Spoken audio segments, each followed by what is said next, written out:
সীমান্ত পাচার বাণিজ্যের রমরমা, পুলিশ সহ মহকুমা প্রশাসন ও বিএসএফ এর সাঁড়াশি অভিযান, উদ্ধার 61 বস্তা চিনি এবং 22 কার্টুন কসমেটিক্স। ঘটনা মঙ্গলবার বিলোনিয়া থানাধীন আইসি নগরের ভূমিহীন কলোনি এলাকায়।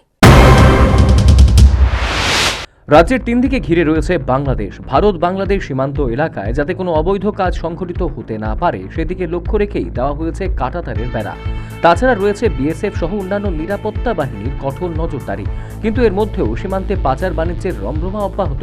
মঙ্গলবার তার প্রমাণ মিলল বিলোনিয়া থানাধীন আইসি নগরের ভূমিহীন কলোনি এলাকায়। গোপন খবরের ভিত্তিতে এদিন সংশ্লিষ্ট এলাকার জনৈক সবিতা দাসের বাড়িতে অভিযান চালায় পুলিশ সহ মহকুমা প্রশাসন ও বিএসএফ। আর তাতেই চক্ষুস্থির বিএসএফ সহ অন্যান্যদের।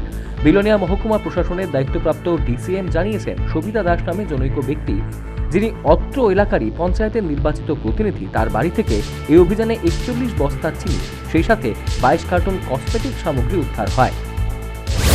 রিড করা হয়। তো বাড়ির মালিকের নাম আমরা জানতে পারি গৌতম বৈদ্য থেকে। উনি হচ্ছেন মেম্বার এই পঞ্চায়েতের। যে বাড়ির মালিকের নাম Sabita Das, wife of late Monoranjan Das.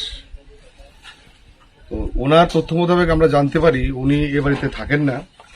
একটা স্টোর রুম ছিল, স্টোর রুমের তালা ভেঙে আমরা দেখতে পাই এর মধ্যে বেশ কিছু পরিমাণ চিনির বস্তা এবং কসমেটিক্সের কার্টুন।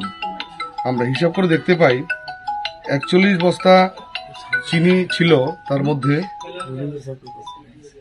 এবং কসমেটিক্স ছিল 22টি কার্টুন। 22টি কার্টুনের ভিতরে আবার 12টি ছোট ছোট কার্টুন ছিল। এগুলো সিজ করা হয়েছে পুলিশ।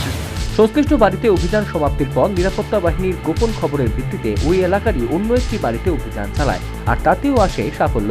উদ্ধার হয় 20 বস্তা চিনি, যা অবৈধভাবে মজুত করে রাখা হয়েছিল।